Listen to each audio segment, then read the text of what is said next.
Your Excellencies, Nobel Prize laureates, ladies and gentlemen, friends, welcome to the first Nobel Prize Dialogue in Australia. My name is Owen Gaffney. I'll be your host for this evening.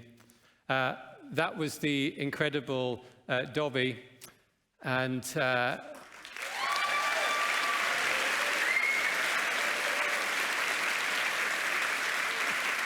telling us the history of decision-making in the Murray-Darling Basin in 3 minutes, 20 seconds. So we're here to discuss decision-making. And decision-making is our superpower. We can cooperate and we can come together on these vast scales. And this has created this incredible world around us. But also, somehow the problems keep getting bigger too. The risks of nuclear war, climate change, water resources at huge scales, misinformation, disinformation, and now we have artificial intelligence and the risks but opportunities that come with that. These issues are planetary scale issues we're now talking about, and they're at a species level and across multiple generations. So to manage expectations, we're not going to solve all of these problems this evening. Even with brilliant minds here, including 3 Nobel Prize laureates. But we will talk about how we can have more constructive dialogues, and how do we build trust based on a common humanity. We'll talk about democracy and how we can value democracy and how democracy can evolve for these new changing circumstances. Fundamentally, we believe we've made so much progress because fundamentally we believe in people, and the people are good. And the first 2 very good people I'd like to invite up on stage, Auntie Maxine for Welcome to Country, and Verity Firth from UNSW.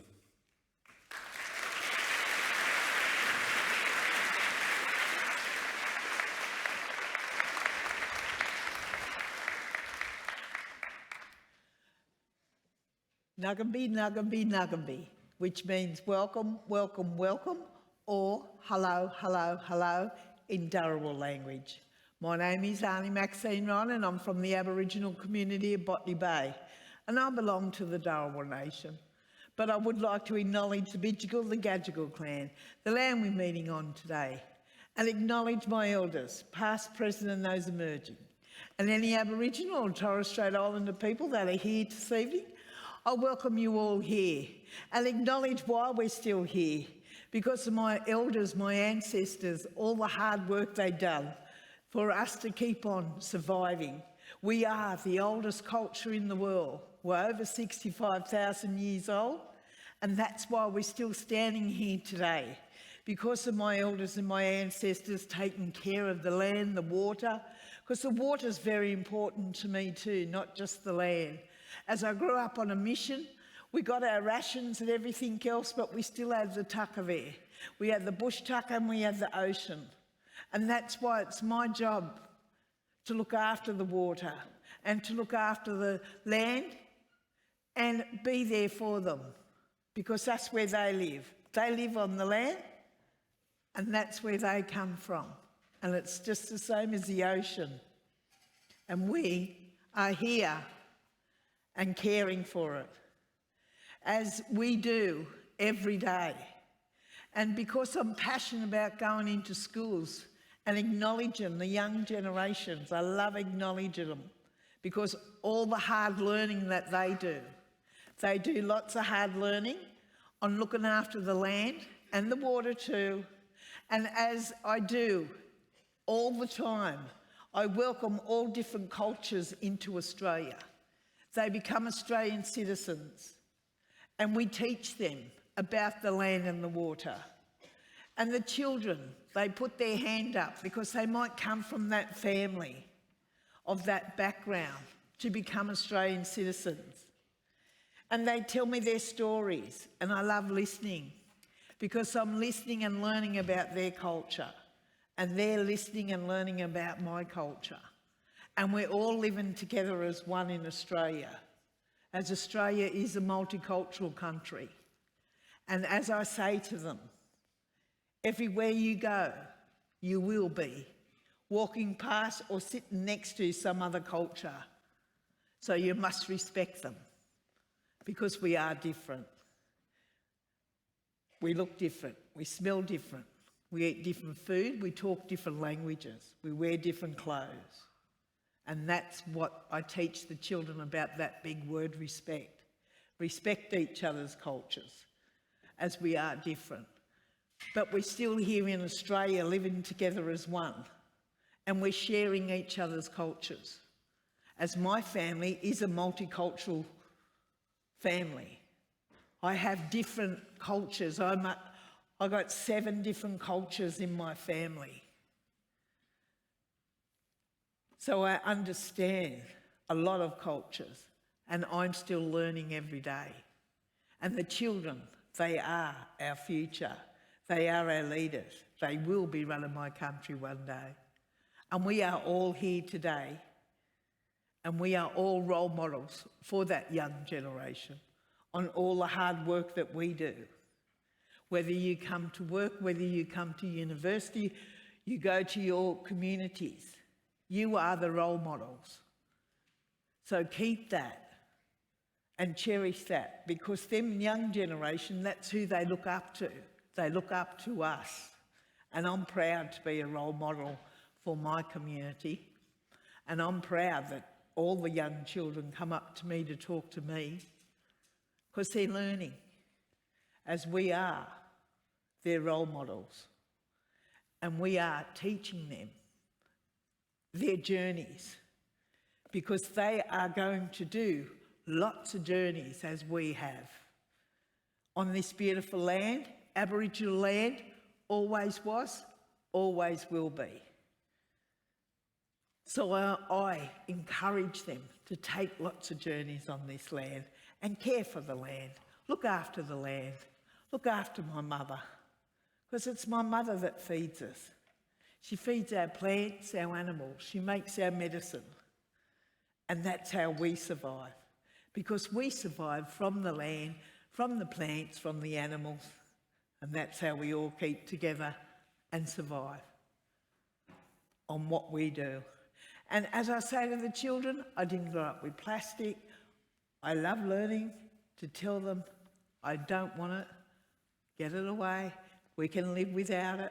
We live for hundreds of years without plastic. We can keep on doing that, because that's killing our environment. And everybody here today, on all the learning that you've done, keep it up. You're not finished yet. The journeys that you'll be taking, you're not finished them either. But enjoy yourself. Have fun while you're doing it. And the university here is a great place to come to. All staff, so nice. All staff, learning. All the students, learning. And that's what I love. I'm passionate about learning. I still learn every day. So on that note, as I am a proud Aboriginal woman, and I don't say goodbye. In my language, I say Nundawabi, and Nundawabi means if I don't see you around, I will see you in the dream time. God bless and take care. Have a great night. How was that? Perfect. Thank you.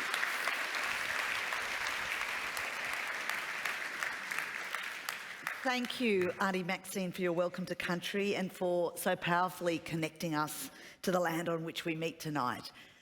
This land was, is and always will be Aboriginal land. Hello everyone, welcome to the Nobel Dialogue at UNSW.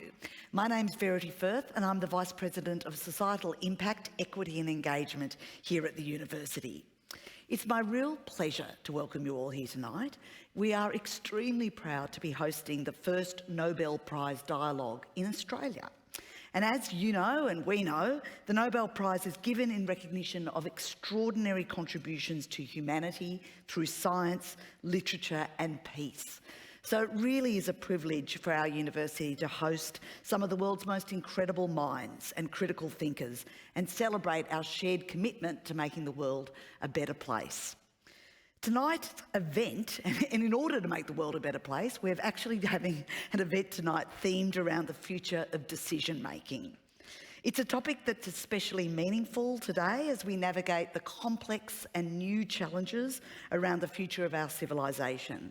These are big, tricky, existential problems that need a collective and evidence-based response. However, in an ever-increasing digital world, we see how information, whether true or false, can spread like wildfire. Fiction is touted as fact, artificial intelligence is increasingly mimicking human intelligence, and confidence is often mistaken for wise authority. We must ensure that we don't enter a future where more information than ever is at all of our fingertips, but where we lack the time and, more importantly, the skill to properly process and consider such information. Universities have a vital role in helping society distinguish between trustworthy and non-trustworthy information. We teach the indispensable skill of critical thinking, teaching people how to think, not what to think. So thank you again for coming tonight. I really think you're going to have a wonderful night. Enjoy yourselves, listen, and hopefully you'll go with some excellent insights and ideas. I will be back again shortly for a discussion around fact, fiction and critical thinking with the hilarious and clever Tim Minchin and Nobel laureate and astrophysicist Professor Saul Perlmutter. But first, I want to welcome to the stage Sandra Brandon, CEO of the Nobel Prize Outreach. Sandra, over to you. Thank you.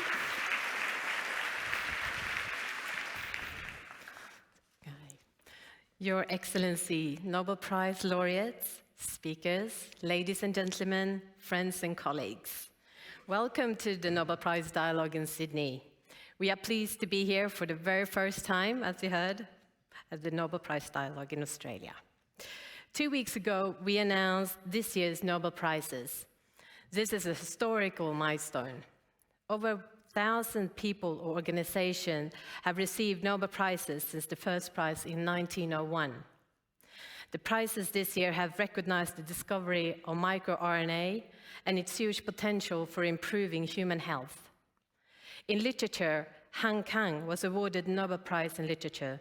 She is the first person from South Korea to receive this honor. The Nobel Peace Prize was awarded to Nihon Hidankyo, the survivors of Hiroshima and Nagasaki.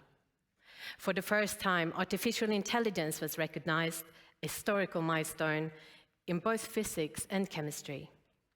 And in economics, the prize was awarded to economists for providing new insights into why there are still vast differences in prosperity between nations.